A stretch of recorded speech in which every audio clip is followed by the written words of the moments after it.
Amis auditeurs, nous retrouvons le père Biagio Virgiti, prêtre corse incardiné à Madagascar et actuellement à la paroisse Bonne Nouvelle à Paris, pour la parole de ce dimanche.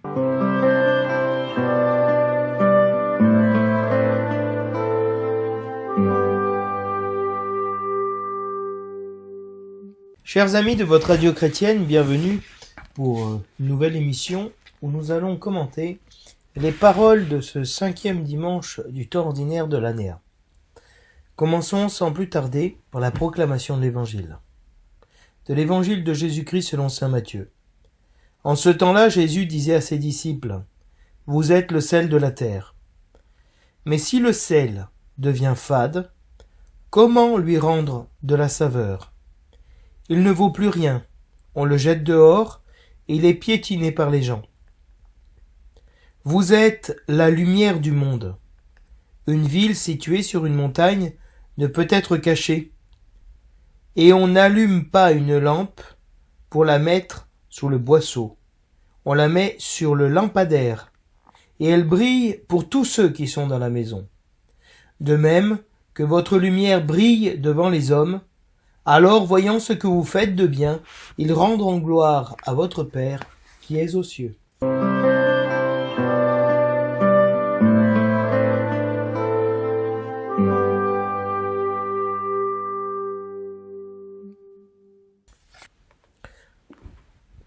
Du prophète Isaïe. Ainsi parle le Seigneur. Partage ton pain avec celui qui a faim. Accueille chez toi les pauvres sans abri. Couvre celui que tu verras sans vêtements. Ne te dérobe pas à ton semblable. Alors ta lumière jaillira comme l'aurore, et tes forces reviendront vite. Devant toi marchera ta justice, et la gloire du Seigneur fermera la marche. Alors si tu appelles, le Seigneur répondra. Si tu cries, il dira : me voici. Si tu fais disparaître de chez toi le joug, le geste accusateur, la parole malfaisante, si tu donnes à celui qui a faim ce que toi tu désires, et si tu combles les désirs du malheureux, ta lumière se lèvera dans les ténèbres, et ton obscurité sera lumière de midi.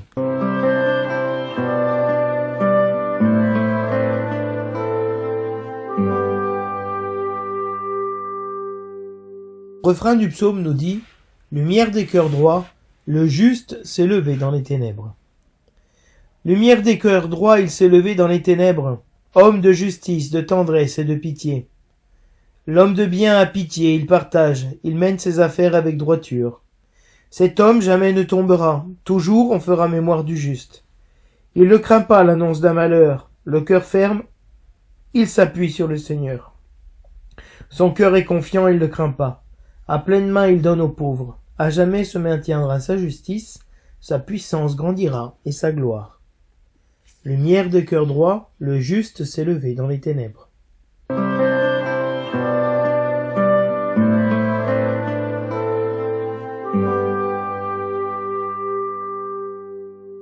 De la première lettre de saint Paul apôtre aux Corinthiens. Frères, quand je suis venu chez vous, je ne suis pas venu vous annoncer le mystère de Dieu avec le prestige du langage ou de la sagesse. Parmi vous, je n'ai rien voulu connaître d'autre que Jésus-Christ, ce Messie crucifié. Et c'est dans la faiblesse, craintif et tout tremblant, que je me suis présenté à vous.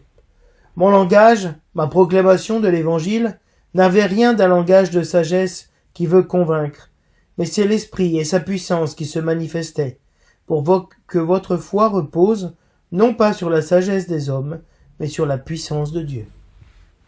Parole du Seigneur.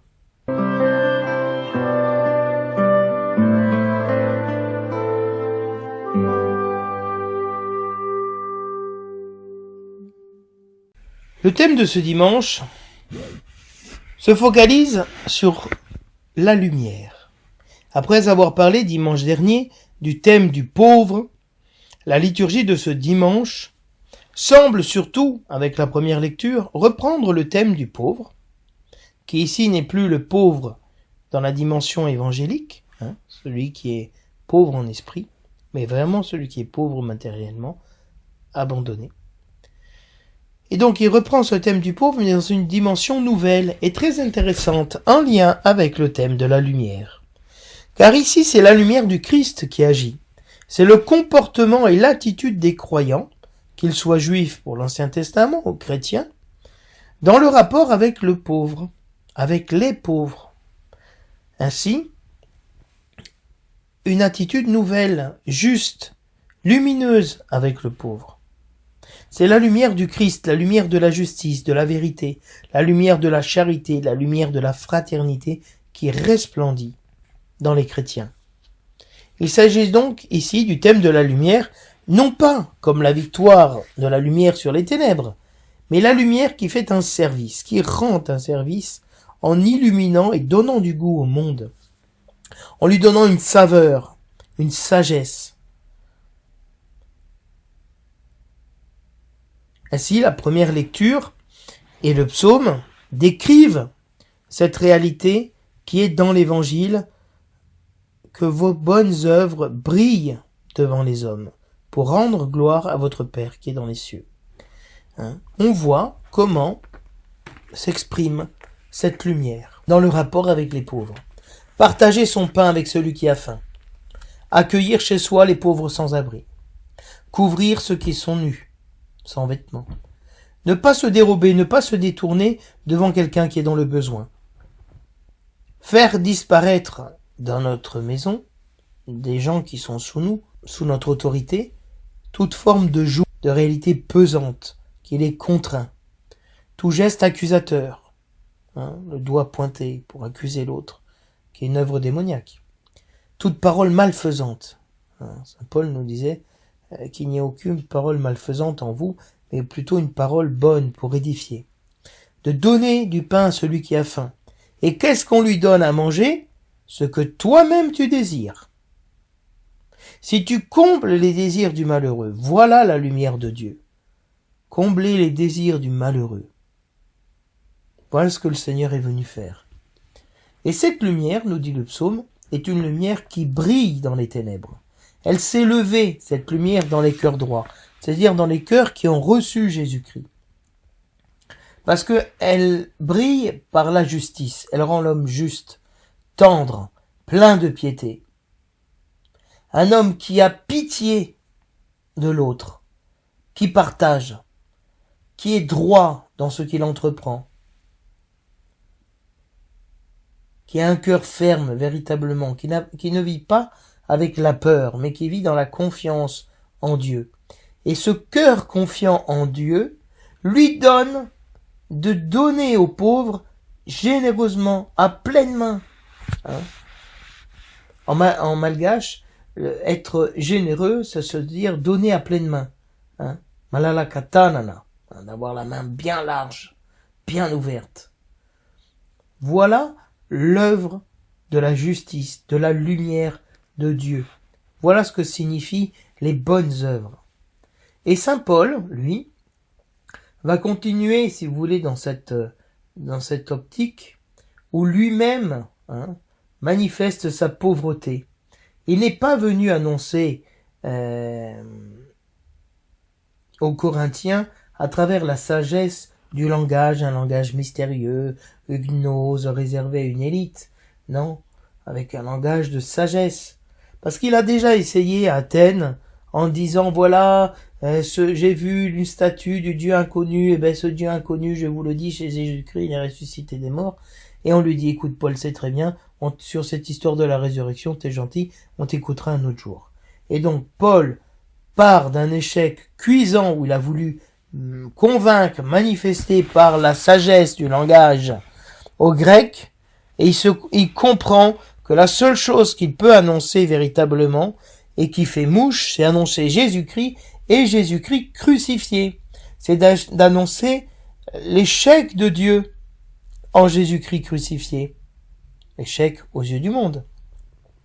De manière à ce que tous les hommes qui sont pauvres, qui sont ces pauvres évangéliques, qui ont été brisés par la vie, puissent s'identifier à Jésus-Christ et Jésus-Christ crucifié, et à mettre leur espoir en lui, à être sauvés par lui. Et Paul est arrivé lui aussi, plein de faiblesses, tout craintif et tremblant. Vous savez que, selon une des traditions, cette fameuse épine qui est dans la chair de saint Paul n'est autre que son bégaiement, sa difficulté à s'exprimer en public. Pour ça, une des lettres de saint Paul reprend cette critique qui lui est faite en disant, oui, bon, quand tu es loin, tu écris très très bien, c'est fantastique et tout, mais quand tu es parmi nous, on comprend rien. On comprend rien, tu n'arrives pas à t'exprimer. Hein, et donc c'est une forme de faiblesse que Dieu a donnée à Paul pour annoncer l'évangile, et dans laquelle Paul a mis son orgueil dans cette faiblesse de l'annonce de l'évangile. Et donc Paul nous dit, voilà, mon langage ne s'est pas fait un langage de sagesse pour convaincre. Hein, mais c'est l'esprit et la puissance qui s'est manifesté. C'est très intéressant parce que l'évangile aussi nous dit que Jésus-Christ ne dit pas vous êtes la lumière du monde, vous êtes le sel de la terre, donc vous allez annoncer l'évangile, proclamer à toutes les nations. Non, ce qu'il dit ici, il le dira, allez de toutes les nations, faites des disciples et proclamez l'évangile. Mais à ce moment-là, après les béatitudes, après avoir parlé de cette pauvreté et de la persécution, hein, il dit une chose profonde. Il ne dit pas annoncer, il dit soyez. Que vos bonnes œuvres se voient, brillent devant les hommes, pour qu'ils rendent gloire à votre Père qui est dans les cieux. Ça rejoint une intuition profonde de saint François d'Assise, que le pape François aime bien reprendre lorsqu'il s'adresse aux missionnaires. Il dit, saint François disait une chose très profonde, il disait, lorsqu'il envoyait ses frères en mission, il disait, si c'est nécessaire, annoncez aussi l'évangile par des paroles. Très intéressant, parce que si c'est nécessaire, on annonce l'évangile par des paroles. C'est-à-dire, si notre témoignage par les œuvres n'a pas été suffisant, mais votre témoignage par les œuvres sera suffisant, parce que cette manière de vivre que vous avez est une nouveauté. Aller sans argent, vivre dans la pauvreté, dans la mendicité, hein, dépendre de l'autre, se faire le dernier, être dans la joie parfaite lorsqu'on vous donne des coups de bâton, lorsque vous tapez à la porte du couvent. Voilà l'évangile, la lumière qui se manifeste dans la faiblesse. Et Paul dit, voilà, ça c'est la puissance de Dieu.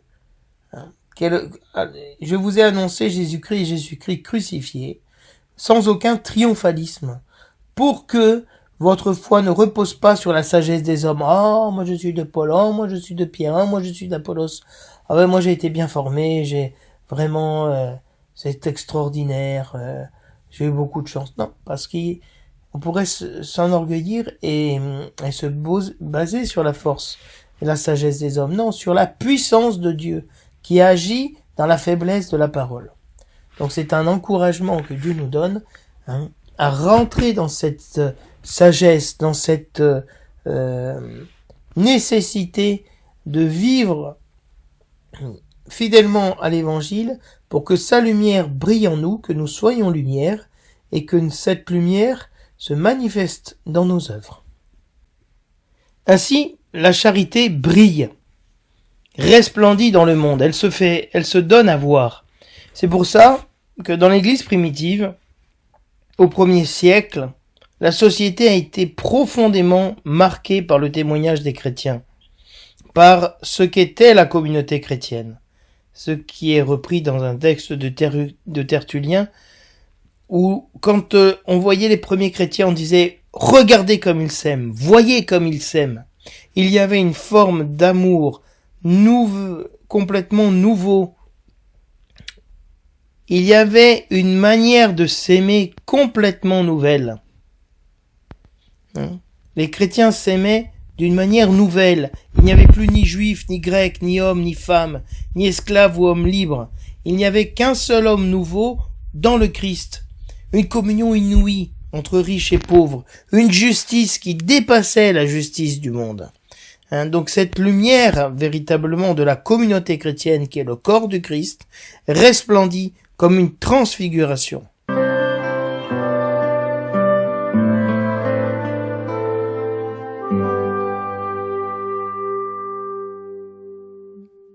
Le titre donné à l'évangile par le lectionnaire Et le suivant, vous êtes la lumière du monde. Le verset de l'Alléluia récite, moi, je suis la lumière du monde, dit le Seigneur. Celui qui me suit aura la lumière de la vie. Donc, nous avons ici un enchaînement, si vous voulez. Le verset de l'Alléluia qui nous dit, moi, je suis la lumière du monde, dit le Seigneur. Et vous êtes la lumière du monde. Moi et vous, lumière du monde. Donc, moi et vous. Véritablement, les chrétiens sont Jésus-Christ, le corps de Christ dans ce monde. Et celui qui suit Jésus-Christ aura la lumière de la vie, pas n'importe quel type de lumière. Une lumière qui vivifie, qui donne vie, parce qu'il y a une lumière qui est une forme de sagesse qui conduit à la mort et à la tristesse. L'antienne du Magnificat des premières vêpres récite « Vous êtes comme des lampes qui illuminent tous les habitants de la maison ». L'antienne du Benedictus récite « Vous êtes la lumière du monde, que vos bonnes œuvres resplendissent devant les hommes, pour la gloire du Père. » L'antienne du Magnificat des secondes vêpres nous dit « Vous, mes disciples, vous êtes le sel de la terre et la lumière du monde. » Donc vous voyez que cette annonce « Vous êtes la lumière du monde, vous êtes comme des lampes qui illuminent les habitants de la maison » revient dans toutes ces antiennes. Il y a vraiment une annonce de quelque chose de magnifique, de nouveau. Et nous comprendrons aussi dans le sens liturgique de cette lumière. L'évangile d'aujourd'hui commence par l'expression « Vous êtes le sel de la terre ». Une expression à laquelle nous sommes trop habitués et que nous ne comprenons plus dans sa fraîcheur et dans sa nouveauté. Le sel de la terre, c'est une métonymie pour indiquer le sel des habitants de la terre. Mais nous ne comprenons pas encore ce que cela signifie. Dans le Sermon sur la montagne, Matthieu synthétise, regroupe, résume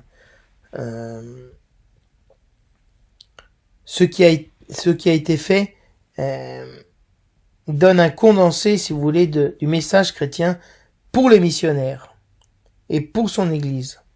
Un peu comme les catéchismes ou les exercices spirituels de saint Ignace, ou bien entendu comme la Didaché ou le credo apostolique, qui sont un condensé de la prédication de la doctrine chrétienne au 1er siècle.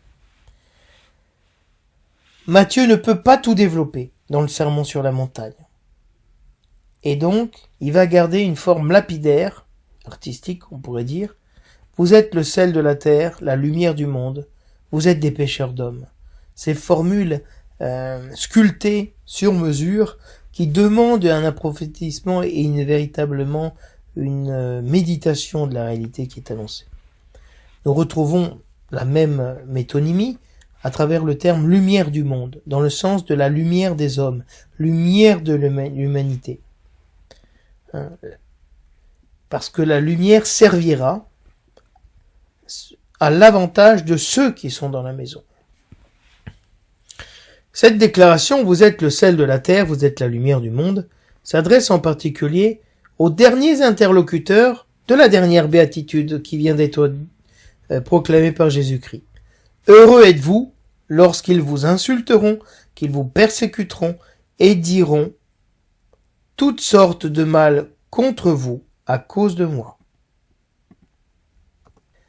Ceux-ci sont le sel de la terre, ceux qui sont à la ressemblance des prophètes qui ont été persécutés.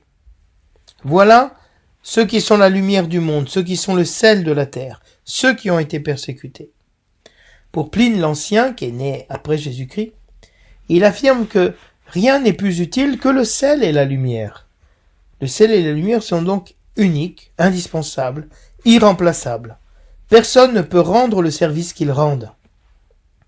Le sel et la lumière ont une nature moléculaire unique, qui se retrouve dans de nombreuses composantes, mais aucune d'elles ne les remplace. Le chrétien persécuté est la lumière du monde, le sel de la terre. Ils sont indispensables, ils sont la condition de possibilité de tout ce qui existe. Sans eux, rien ne subsiste. Lorsque Dieu crée au premier jour la lumière, Yehi Or, Vayehi Or, que soit lumière et lumière fut, c'est la condition de possibilité à tout le reste de la création. Ainsi, le sel et la lumière sont indispensables aux échanges entre les hommes. Le sel était aussi une monnaie marchande. Les échanges les relations se font à la lumière.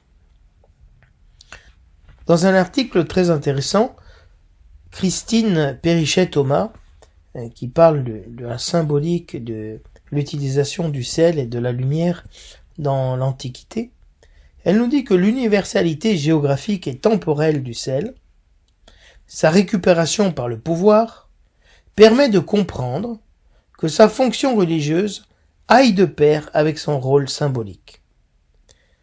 Le sel fait appel à l'imaginaire.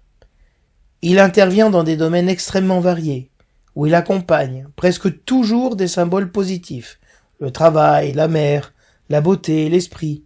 Il symbolise l'amitié et l'hospitalité. Enfin, la civilisation.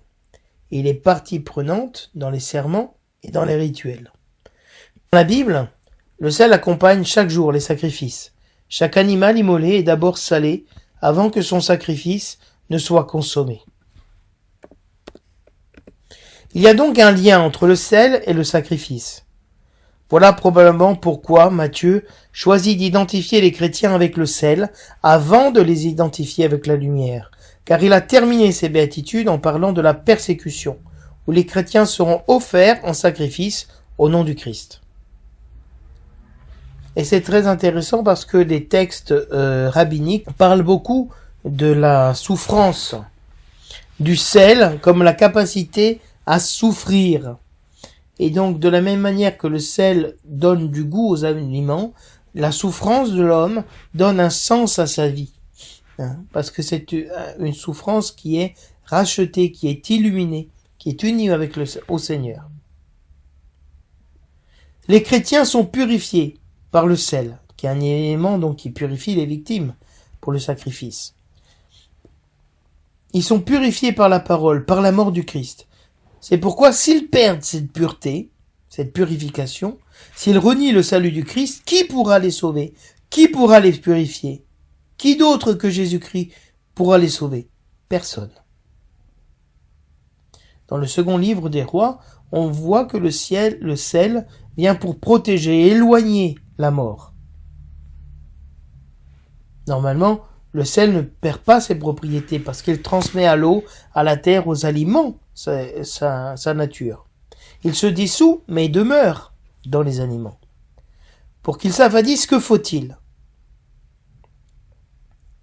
C'est une expression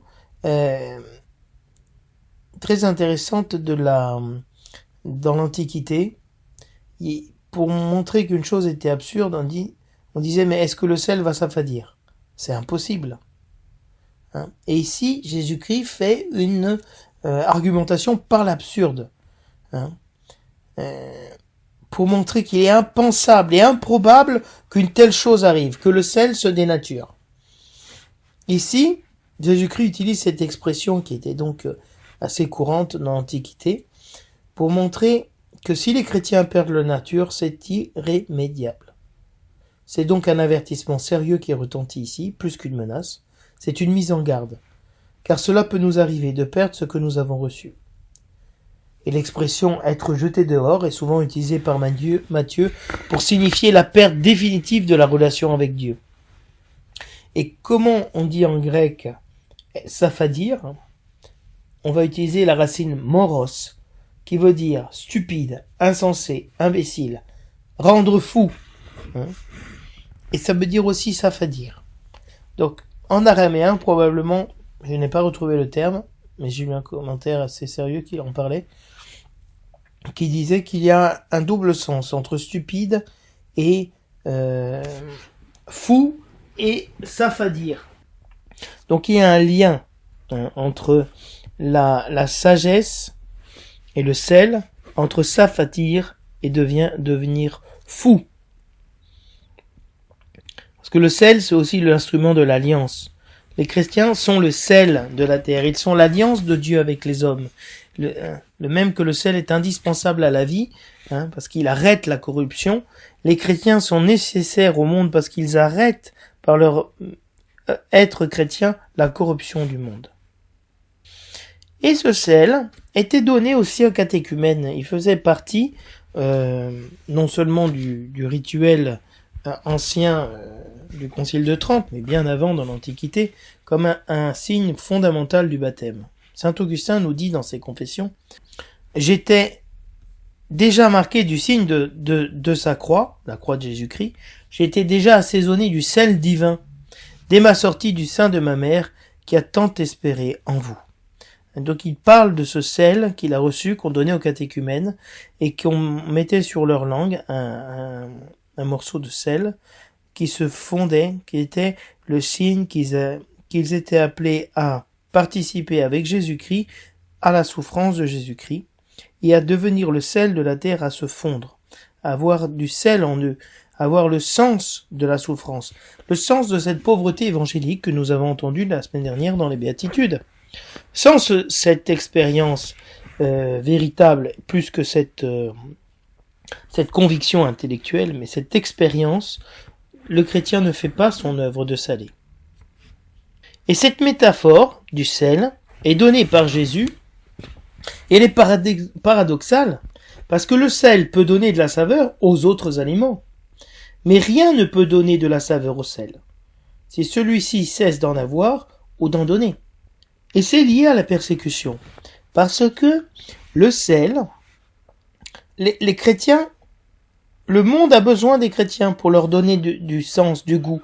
Et comment les chrétiens vont leur donner du sens et du goût? En mourant, en se laissant dissoudre pour eux. Passons maintenant à une autre expression utilisée par l'Évangile. Vous êtes la lumière du monde. Dans la pensée juive des rabbins du 1er siècle, le temple de Jérusalem et la Torah étaient perçus comme la lumière du peuple et la lumière du monde. Isaïe, au chapitre 2, annonce cette force d'attraction de la ville sainte, lumière du monde. Il arrivera dans les derniers jours que la montagne de la maison du Seigneur se tiendra plus haut que les monts, s'élèvera au-dessus des collines. Vers elle afflueront toutes les nations qui viendront des peuples nombreux. Ils diront, venez, montons à la montagne du Seigneur, à la maison du Dieu de Jacob. Qu'il nous enseigne ses chemins, et nous irons par ses sentiers. Oui, la loi sortira de Sion, et de Jérusalem la parole du Seigneur. Donc Jésus révèle la mission universelle et indispensable des chrétiens.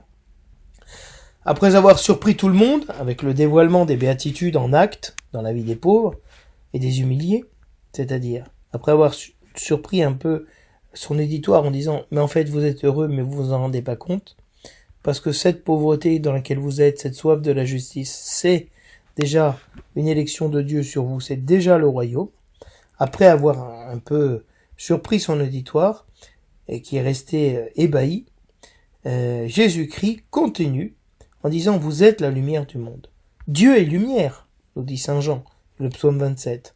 Sa Torah est lumière, comme le disent les psaumes. Le peuple d'Israël qui pratique et enseigne la Torah est défini comme la lumière des nations, dans la prophétie d'Isaïe au chapitre 42.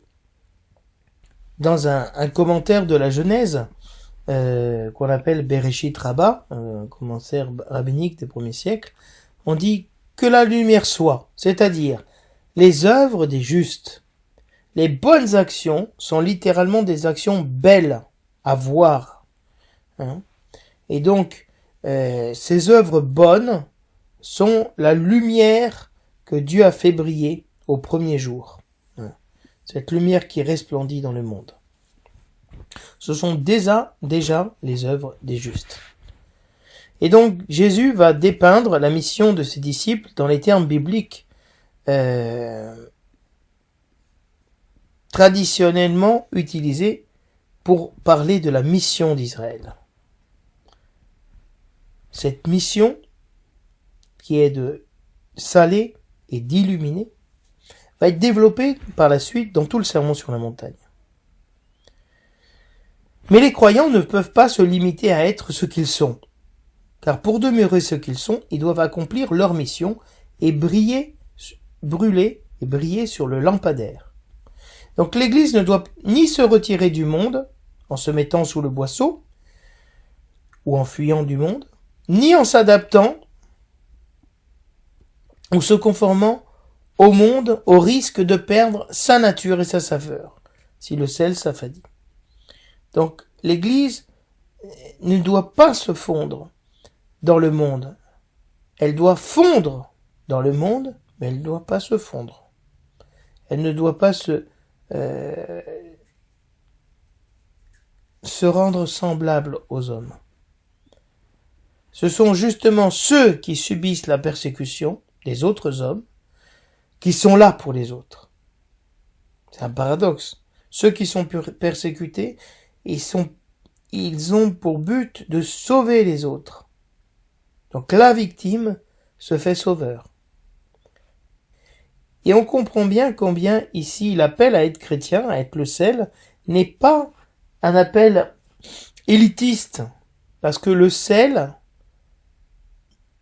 n'est pas le royaume de Dieu. Il doit se dissoudre pour que le royaume de Dieu arrive à tous les hommes. Dieu choisit et il fait une élection sur les hommes à travers les béatitudes, à travers l'appel à être chrétien, mais pas pour les mettre à part seulement, pour les donner au monde. Donc, pour Matthieu, si les disciples n'accomplissent pas leur mission, ils échouent. Et Matthieu envisage cela dans l'Évangile.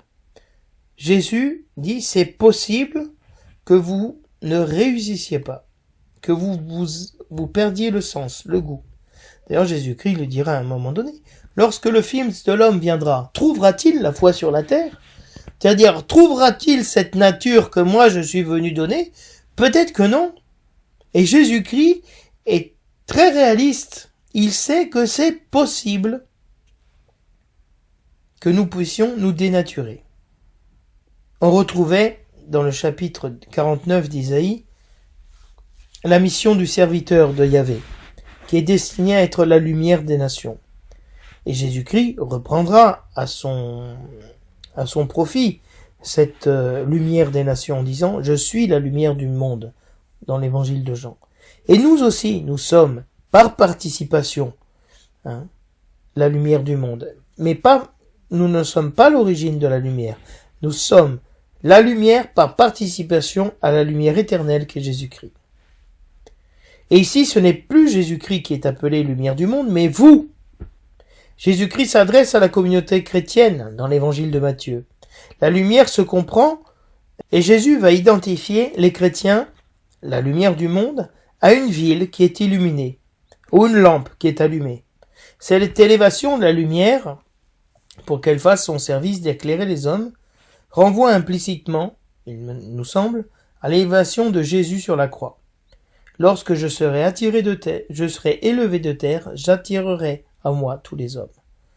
Donc, de la même manière que Jésus-Christ a été mis sur le lampadaire qu'est la croix pour que sa lumière brille devant les hommes, et de fait le centurion dira « Cet homme-là est vraiment le Fils de Dieu ». La communauté chrétienne, elle aussi, est appelée à s'identifier, à être élevée, comme cette ville, qui est composée de personnes qui illuminent et qui brillent. Le chrétien est lui-même, par son appel au baptême, il est appelé photismoi, illuminé. Et cette illumination, c'est la lumière, la mission universelle de l'Église. Dans le baptême, le chrétien reçoit la lumière du Christ, le vêtement blanc, donc il est revêtu de lumière, et juste avant, il est oint d'huile. Donc l'huile sur le corps nu, puisque les catéchumènes étaient baptisés nus, dans l'eau, ils ressortent de l'eau, ils ont été complètement immergés, donc déjà l'eau a un pouvoir de lumière qui fait briller le corps.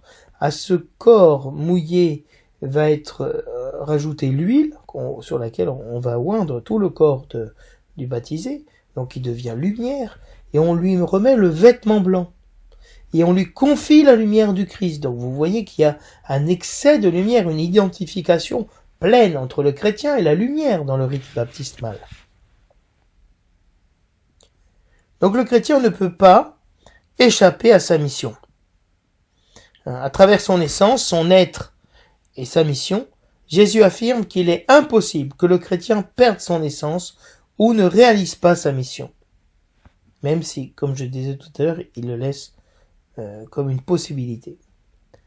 Mais sans le vouloir, la réalité que porte le chrétien et la communauté chrétienne donne du fruit et sont reconnus. Ainsi, le chrétien ne peut pas échapper à sa mission ni à sa nature, parce qu'elle est à l'œuvre en lui. Malgré lui, elle agit. De la même manière, une ville, de nuit, ne peut pas se cacher, parce qu'elle est illuminée. Et de jour non plus, parce qu'on la voit au sommet de la montagne. Ainsi, ce sont les œuvres bonnes qui brillent en nous. Les lampes étaient des lampes à huile. C'est un autre élément indispensable au baptême et à l'onction messianique dont je vous ai parlé. Et ces deux métaphores du sel et de la lumière viennent illustrer qu'est-ce que c'est, quelles sont ces béatitudes, le sens de ces béatitudes. Faire resplendir la gloire de Dieu. C'est dans ce contexte qu'apparaît pour la première fois une expression très importante et chère à Matthieu, le Père des cieux. Pour que brillent vos bonnes œuvres, pour rendre témoignage à votre Père céleste. Il y aurait de très nombreuses choses à dire encore, comme le fait que dans les textes juifs, la métaphore de la lumière était largement appliquée à la Torah, à ceux qui l'enseignent et qui la vivent, et qu'aujourd'hui cette Torah vivante, ce sont les chrétiens qui vivent de l'évangile, qui sont l'évangile. Et nous allons voir maintenant comment ce thème de la lumière resplendit dans les autres lectures.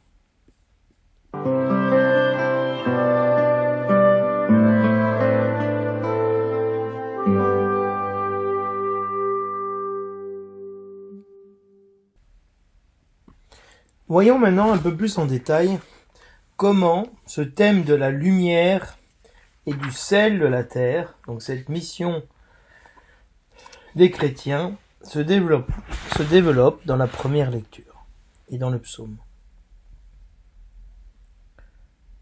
Donc je vous disais tout à l'heure en introduction que la première lecture et le psaume vont justement développer ce que signifie cette lumière, ces œuvres bonnes. Le titre donné à la première lecture est « Ta lumière jaillira comme l'aurore ». Voilà ce que Dieu demande comme acte de culte, comme acte de conversion, comme acte surtout de justice, de fidélité à l'alliance. Partager son pain avec celui qui a faim. La nourriture est un des premiers éléments de subsistance. D'accueillir chez soi le pauvre sans-abri, non seulement de donner de la nourriture, mais donner un abri. Un abri, c'est une protection, on le voit aujourd'hui. Peut-être vous avez fait cette expérience une fois dans votre vie de rester à dormir dehors. Peut-être vous l'avez fait dans un cadre de camping, de bivouac, etc. Mais on est sans protection, on est à la merci de n'importe quel danger, de n'importe quelle tempête, de la pluie, de l'orage, du vent, et donc de donner un abri, de donner une demeure, de donner un refuge aux pauvres, de pouvoir s'endormir en fermant les yeux sans avoir peur, sans rester en éveil avec la peur d'être agressé, d'être menacé. Couvrir celui qui est sans vêtements, qui est nu. Voilà ce que Dieu a fait. Dieu a donné une nourriture à l'homme au début dans la création. Dieu bénit l'homme et il dit, voilà, je vous donne comme nourriture toutes les plantes de la terre, sauf l'arbre de la connaissance du bien et du mal. Dieu a fait un abri à l'homme, il la planta et mit l'homme dans un jardin. Et puis, Dieu couvre l'homme face à sa nudité lorsqu'il fait l'expérience du péché. Et il ne s'est pas dérobé à son semblable. Le premier à avoir expérimenté cela, d'avoir donné une nourriture, d'avoir donné un refuge, d'avoir revêtu celui qui était nu, et de ne pas s'être dérobé, c'est Dieu. Dieu agit comme cela avec l'homme dans la chute. dans le jardin. Et alors la lumière de Dieu a brillé comme l'aurore. C'est la lumière du salut, qui est la lumière primordiale. Vous savez que l'aurore, c'est justement le moment du salut, parce que le salut se fait présent à l'aurore, dans la Bible. Et donc, comme un veilleur attend l'aurore, ainsi mon âme t'attend, mon Dieu.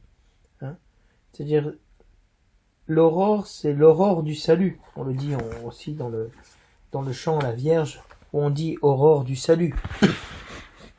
Ève nouvelle, aurore du salut.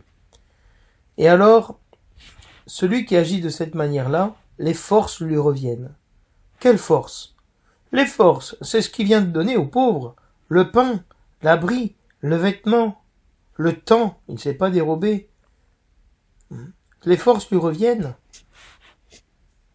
Ce que nous donnons nous revient en grâce. Pour cela, nous ne devons pas avoir peur de nous dépenser pour le Seigneur et pour nos frères. Devant toi marchera ta justice. Qu'est-ce qui marchait devant le peuple d'Israël? La colonne de feu durant la nuit et la colonne de nuée durant le jour. Voilà la justice de Dieu. De la même manière qu'elle précédait le peuple, notre justice marchera devant nous. Un peu comme cette ombre, si vous voulez, de Saint-Pierre qui guérissait même les malades dans les Actes des Apôtres. Elle le précédait, son ombre. Quand il a le soleil derrière lui, l'ombre, elle est devant Pierre, et elle guérit les malades. Votre justice marchera devant toi, devant vous. Et la gloire du Seigneur fermera la marche. Il y a véritablement ici un lien avec l'Exode. La colonne de nuée devant, et une colonne de nuée derrière. Quand ils sont poursuivis par Pharaon, pour les protéger, la colonne de nuée et la colonne de feu se déplacent. Donc c'est vraiment une œuvre de salut et de rédemption que le peuple est appelé à faire, à vivre, parce que c'est la nature même du peuple de l'Exode, du peuple de la Pâque. Parce que Dieu est venu libérer à travers Israël tous les esclaves du monde. Et Dieu voudrait, à travers le peuple d'Israël, libérer les esclaves du monde à travers la justice des hommes qui marchent devant eux et la gloire du Seigneur qui ferme la marche. Lorsque tu appelles, si tu appelles, le Seigneur répondra. Il dira, me voici. Les rôles sont complètement inversés. Normalement, c'est le Seigneur qui appelle et l'homme qui dit me voici. Eh bien non. C'est Dieu cette fois-ci qui est appelé et c'est lui qui répond me voici. Parce que, à travers cette attitude de justice, Dieu reconnaît en lui une attitude qui est de lui. Il reconnaît le semblable.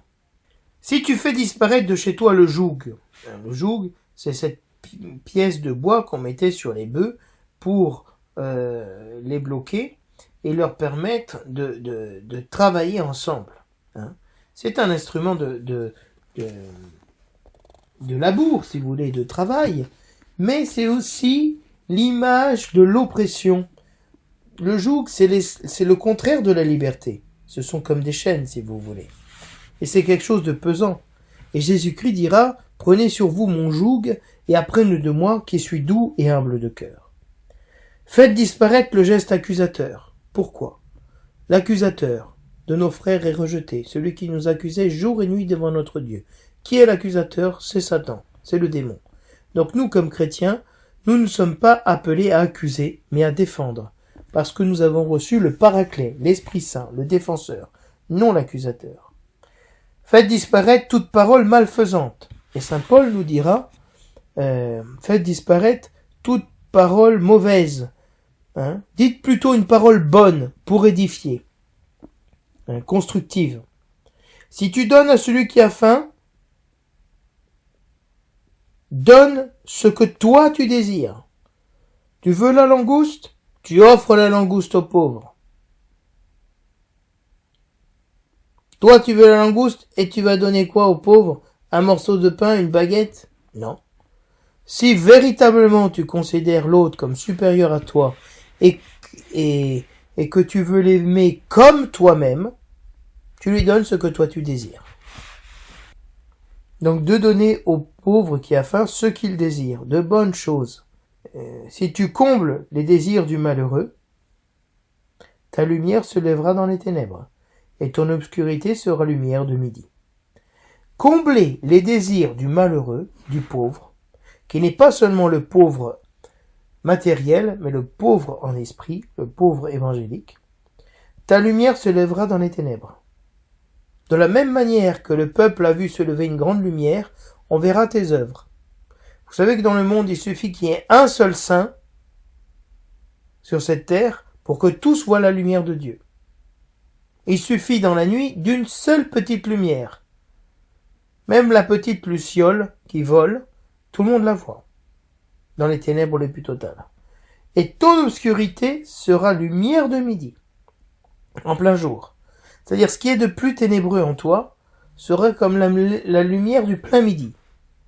Et donc, c'est-à-dire quelque chose de surprenant, même ce que tu penses qui en toi est mauvais, cela resplendira.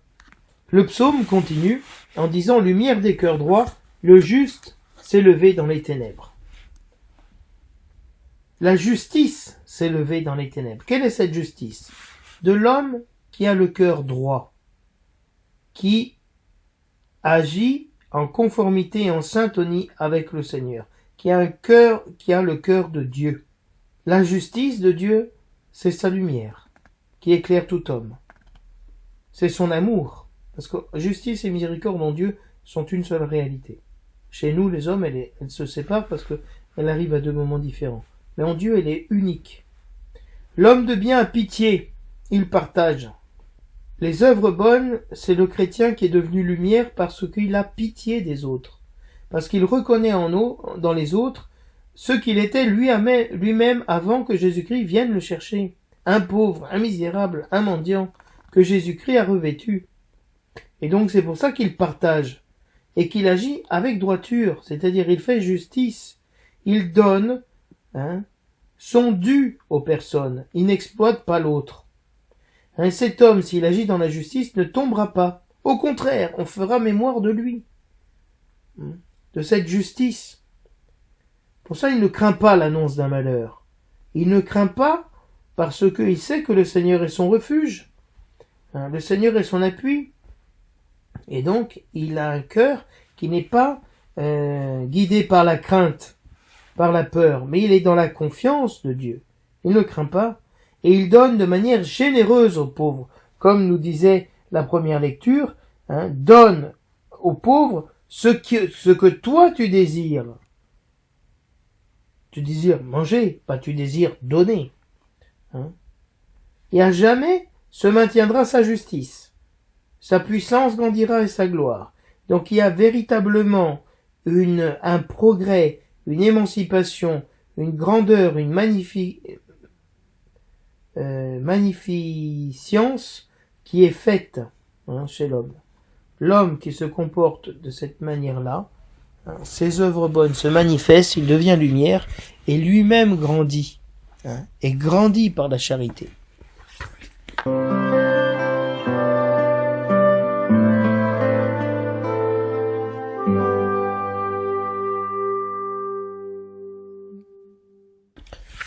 Dans les lectures du second chapitre de l'Épître aux Corinthiens, Paul nous rappelle comment il est venu à Corinthe, qui est juste en face d'Athènes, et où il a vécu cet échec incroyable d'avoir annoncé la résurrection à l'Aréopage, et où tout le monde s'est moqué de lui, et très peu ont cru. Et donc il comprend à travers cet échec qu'il est appelé à annoncer l'échec de Dieu, Jésus-Christ et Jésus-Christ crucifié. Le père Antoine de Monicaud, qui était justement le curé de Notre-Dame de Bonne-Nouvelle, où je suis actuellement en mission, disait une parole très puissante. Il disait « Échouer, c'est divin. Échouer, c'est divin. Seul Dieu est capable de rentrer dans l'échec. Le démon est parfait, il n'échoue jamais, il réussit tout ce qu'il fait. Le seul qui est capable de rentrer dans l'échec, dans le dépouillement le plus total, c'est Dieu. Et seul Dieu peut nous donner cette grâce de rentrer dans l'échec, de cacher ce trésor dans un vase d'argile.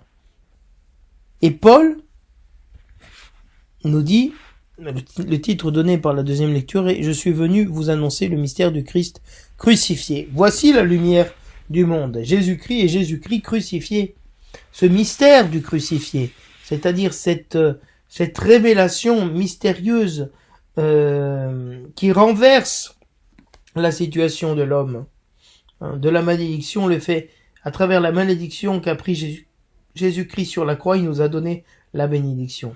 En prenant la mort sur lui, il nous a donné la vie. Voilà le mystère de la croix du Christ. Je n'ai rien voulu connaître d'autre parmi vous que Jésus-Christ et Jésus-Christ crucifié. C'est-à-dire, ce qui intéressait Paul, ce n'était pas les œuvres bonnes que les gens faisaient, leur religiosité, leur zèle, leur capacité à comprendre l'écriture, non. Il voulait voir Jésus-Christ crucifié en eux.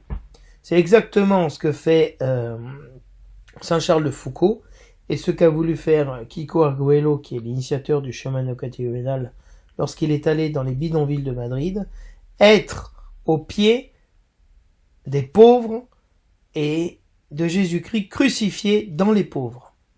C'est une réalité très forte, mystique très très forte, de contempler Jésus-Christ dans les pauvres. Qu'est-ce que Jésus-Christ aime dans Saint Jérôme? Il y a cette histoire qu'on raconte sur Saint Jérôme, où Saint Jérôme dit, Jésus-Christ demande à Jérôme, qu'est-ce que tu me donnes? Ah, moi je te donne la traduction de la Bible que j'ai faite, etc. Non, qu'est-ce que tu me donnes, Jérôme? Comment ça te suffit pas, ma Bible? Bon, je te donne tous mes jeûnes, tout ce que j'ai fait, mes prières. Non, Jérôme, qu'est-ce que tu me donnes? Et Jérôme dit, mais qu'est-ce que tu veux que je te donne? Je t'ai tout donné. Et Jésus-Christ demandera à Jérôme, donne-moi tes péchés. Jésus-Christ n'a voulu chercher en nous que Jésus-Christ crucifié. Que ce qui nous tue, ce qui nous crucifie, ce sont nos péchés, c'est notre mauvais caractère, ce sont nos résistances, notre humiliation. Voilà ce que Jésus-Christ a embrassé. Il a embrassé les pieds de ses disciples, il leur a pas embrassé la tête, il a embrassé ce qui en eux était le plus méprisable. Parce que Jésus-Christ est venu sauver l'homme méprisable en se faisant lui mépriser. Et c'est ce que cherche le véritable missionnaire. Et ce que nous devons chercher, nous, chrétiens, chez les personnes. C'est pour ça que le christianisme aujourd'hui s'est affadi et a perdu son sel. Parce que nous ne cherchons pas dans les personnes Jésus-Christ crucifié, nous cherchons notre confort, notre bien-être, d'avoir de bonnes relations. Nous ne cherchons pas à aller rejoindre la souffrance des personnes. D'ailleurs, vous le voyez, si vous avez été malade un jour, vous avez eu un cancer, qu'est-ce qui s'est passé? Tout le monde a disparu, plus personne ne vous appelle, plus personne ne vient vous voir, parce que les gens sont terrifiés de voir Jésus-Christ crucifié en vous. C'est-à-dire qu'ils n'ont jamais cherché Jésus-Christ crucifié en nous. Parce que dès qu'ils le voient, ils partent en courant. Ils n'ont pas la capacité à être face à Jésus-Christ crucifié. Pour ça que le symbole des chrétiens était la croix. Et que beaucoup aujourd'hui ne veulent pas voir la croix, ne veulent pas voir la souffrance. C'est dans la faiblesse, craintif et tout tremblant que je suis venu me présenter à vous. C'est-à-dire, je suis venu à vous, non pas avec la puissance, je suis venu dans ma faiblesse. Paul était sans doute quelqu'un qui bégayait et qui avait beaucoup de mal à s'exprimer. Il est arrivé, écoutez, après l'échec qu'il a eu à Corinthe, à Athènes, il arrive, il est découragé, il se dit c'est pas possible. Comment on va faire pour annoncer l'évangile aux Grecs? Moi je pensais que c'était par l'intelligence. Et il arrive vraiment la queue entre les pattes, comme un chien battu. Et donc il n'est pas arrivé avec la force du langage, il était peut-être découragé, peut-être même un peu déprimé. Et il a proclamé l'évangile, en annonçant la sagesse de Dieu qui s'est manifestée dans la folie de la croix. La croix du Christ est folie pour le monde. Folie. scandale pour les Juifs, folie pour les païens. Mais c'est l'Esprit et sa puissance qui se manifestaient déjà en vous, en moi qui étais faible, dit Paul. Pourquoi? Pour que vous appuyiez votre foi, non pas parce que sur ma force de prédication, etc., mais sur Jésus-Christ qui vous a appelé, qui a touché votre cœur. Non pas sur la sagesse des hommes, mais sur la puissance de Dieu qui vous a appelé à tout quitter pour me suivre. Donc voyez bien comment cette annonce de la lumière du monde, du sel de la terre, est véritablement une nature nouvelle qui se présente. Et qui se présente même aussi chez Paul, non pas par la prédication, la force de la prédication, mais par la petitesse de sa personne humiliée qui se présente. Beaucoup de personnes ont été très frappées, et se sont converties à travers des gestes plus qu'à travers des paroles. Monseigneur Pierre Zévaco, qui était un médecin, qui était corse, et qui a été un grand missionnaire, est rentré chez les Lazaristes, et il est devenu évêque de Fort-Dauphin à Madagascar, dans le sud, pour un geste. Il était médecin à Alger, et il voit une religieuse de Saint-Vincent-de-Paul passer devant un brancard où il y avait un pauvre. Je me souviens plus si la personne était morte ou si elle était seulement nue. Mais la religieuse passe et elle tire le drap et elle recouvre la personne. Et Pierre est resté transfiguré par cet amour. Il a vu qu'il n'avait pas vu la personne humaine. Il n'avait pas vu Jésus-Christ et Jésus-Christ crucifié parmi les pauvres, parmi cette personne qui était sur le brancard. Pierre a tout quitté, Pierre Zévaco a tout quitté. Il s'est fait lazariste, il s'est fait missionnaire, et Dieu a fait briller sa lumière dans tout le Madagascar. Donc je vais vous donner cet exemple, et il y en a encore beaucoup qu'on pourrait vous donner, de voir comment le comportement simple d'un chrétien, peut-être insignifiant, est une parole plus forte que la plus grande des prédications, parce qu'elle est la lumière du monde. Donc je vous souhaite à tous et à toutes, de pouvoir grandir dans cette lumière de Dieu, et de resplendir pour que véritablement le monde soit salé et soit illuminé par la faiblesse du Christ la mort du Christ que nous portons en nous. Je vous souhaite à tous et à toutes vraiment un bon dimanche dans le Seigneur.